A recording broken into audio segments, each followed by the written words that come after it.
조갑제 TV 시청자 여러분 안녕하십니까? 2021년 11월 20일 오후 4시 35분입니다. 국민의힘 윤석열 대통령 후보가 오늘 김종인 전 국민의힘 비상대책위원장과 모처에서 만나가지고 선거대책위원회 구성에 합의를 했다고 조선닷컴이 긴급뉴스로 보도를 했습니다. 쟁점이 되었던 김병준 전 자유한국당 비대위원장과 김한길 전 새정치민주연합 대표 영입에도 두 사람이 합의를 했다는 것입니다. 합의를 했다기보다는 윤석열 후보가 자신의 보관을 김종인 전 위원장에게 설명하고 의지를 관철시켰다. 이렇게 정리를 하면 될 것 같습니다. 윤 후보와 김 전 위원장은 오늘 오후 서울 모처에서 만나 선대위 구성과 인선에 있어서 큰 틀에서 합의를 보았다. 이런 내용입니다. 윤 후보가 추진한 김병준 전 위원장과 김한길 전 대표 영입과 관련해 김종인 전 위원장은 후보의 뜻을 받아들인 것으로 알려졌다는데 이 말이 좀 어폐가 있습니다. 받아들이고 자시고 할 것 없이 윤석열 후보가 그렇게 하자고 하면은 동의를 하면 될 것이고 동의 안 하면 참여 안 하면 되는 거죠. 김종인 씨가 윤석열 상관이 아니지 않습니까? 대통령 후보 위에 누가 있을 수가 없죠. 이 조직 전체가 대통령 후보를 보좌하기 위한 기구입니다. 윤 후보는 김종인 전 위원장이 추천한 임태희 전 대통령 실장을 선대위 총괄 상황실장에 중용하겠다는 뜻을 밝힌 것으로 전해졌다고 합니다. 윤 후보는 김병준 전 위원장을 선대위 상임위원장에 김 전 대표는 후보 직속 국민통합위원회 위원장으로 영입하기로 했다고 합니다. 자세한 것은 오는 25일 전에 출범할 선대위 인선 결과를 봐야 되겠죠. 국민의힘 관계자는 윤 후보와 김종인 전 위원장이 큰 틀에서 선대위 구성을 타결지으면서 곧 선대위가 출범할 것으로 보인다고 했습니다. 윤희석 전 윤석열 대선 캠프 공보 특보도 어제 김종인 전 비상대책위원장이 김한길 전 민주당 대표와 김병준 전 비대위원장의 선대위 합류를 반대한 것은 아니다. 선대위가 늦어도 오는 25일 출범할 것이라고 YTN 라디오에 출연해가지고 말한 적이 있습니다. 어제 그런 이야기를 했고 그 전부터 윤석열 본인도 여러 차례 의견을 밝혔습니다. 선대위가 어느 한 사람의 헤게모니에 의해서 좌지우지돼서는 안 된다. 전문적 직능에 따라서 캠페인 매니저는 여러 사람이 있어야 된다. 그리고 선대위 구성은 폭넓게 해야 된다.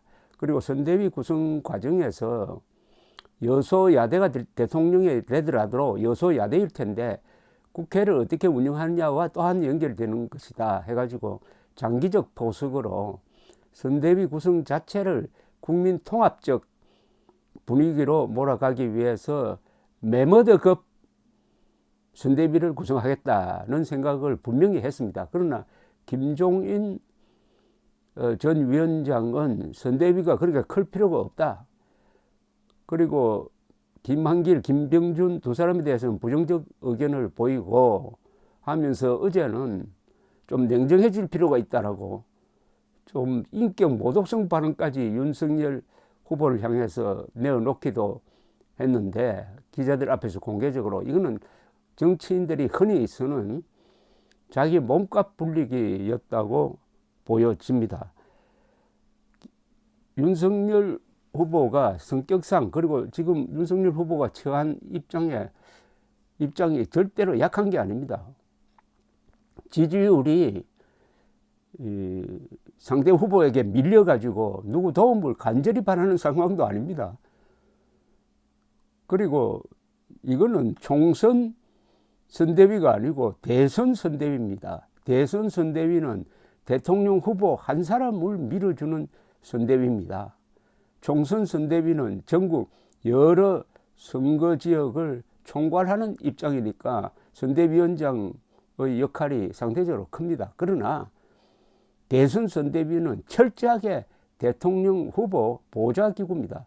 대통령 후보의 말하자면 부하들입니다. 여기에 김종인 위원장이 착각을 해가지고 자기가 2016년 민주당 선거대책위원장으로서 날릴 때 그 기분으로 그때는 누구를 뭐 공천하느냐 마느냐 하는 데까지 관계를 했으니까 시대가 벌써 5년이나 흘렀는데도 그 생각에 빠져서 윤석열 후보의 생각을 꺾기 위해서 기자들을 동원해 가지고 기자를 통해서 훈수를 두곤 했는데 처음부터 윤석열 후보 측은 그렇게 해봤자 결국은 윤석열 후보의 구상대로 관철이 될 것이다 하는 입장을 밝혔는데 결국 그렇게 될 것으로 보입니다. 모르죠. 또 김종인 씨가 이 보도를 보고 또 기자들을 불러가지고 나는 아직 합의 안 했다 뭐 이렇게 이야기할지도 모르겠는데 그건 다 혼자서 하는 이야기고 무슨 힘이 있습니까? 정치라는 것은 속된 말로 패거리가 있어야 되는데 지금 김종인 패거리가 있습니까?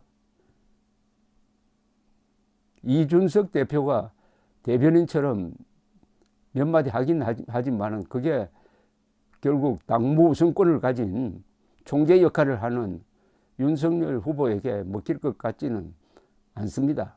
다만 이번 과정을 통해서 김종인 전 위원장은 너무나 실망스러운 모습을 국민들에게 보여주어서 손해를 좀 많이 본 것 같습니다. 반대로 이렇게 관철이 되면은 윤석열 후보의 리더십은 오히려 강화되는 모습이고 윤석열 후보의 이야기대로 선대위 자체가 국민통합이다. 야당 대표를 했던 김한길 전 대표 영입의 의미는 바로 그것이라고 생각합니다. 김한길 대표가 2013년에 야당 대표를 했습니다. 당시 야당 대표를 하면서 이석기 구속 동의안에도 참여를 해가지고 통과시켜주고 해가지고 이념적으로 반공임을 명백히 한 게 저는 기억에 상당히 뚜렷하게 남아 있습니다. 그래서 김한길 영입의 정치적 의미가 있습니다. 또 김병준 전 자유한국당 비상대책위원장은 잘한 분입니다. 사심 없이. 그래야 이 황교안 체제를 출범시키고 물러났고 지난 총선 때는 아무 연고도 없는 세종시에 가서 출마를 했습니다. 물론 낙선을 했는데 그때 이 당이 명령하는 것이라면은 따를 수밖에 없다 해가지고 일종의 살신성인했다고 해서 김형호 당시 공천위원장이 아주 감동했다는 그분입니다. 그리고 실무 경험이 많고 또 노무현 정부에서 일한 적이 있고 해서 김병준, 김한길, 김종인, 윤석열 이렇게 짚어보면은 이 전통적인 야당 사람들이 아닙니다. 그만큼 이 국민의힘이 물갈이를 한 셈입니다. 그런 점에서는 상당히 국민들에게 할 말이 있을 수 있다고 저는 생각을 하는데 글쎄요. 선대위 또 운영할 때 티각태각 하겠지만 기본적으로 대선은 이재명, 윤석열 양쪽으로 언론이 집중되므로 선대위의 역할이 작아야 합니다. 별도로 스피커를 들고 다니면 후보 표만 깎아 먹게 됩니다. 결론적으로 윤석열 대통령 후보가 휘둘리지 않고 자기 페이스로 가서 선대위를 구성할 것이라는 전망이 확실해졌습니다. 감사합니다.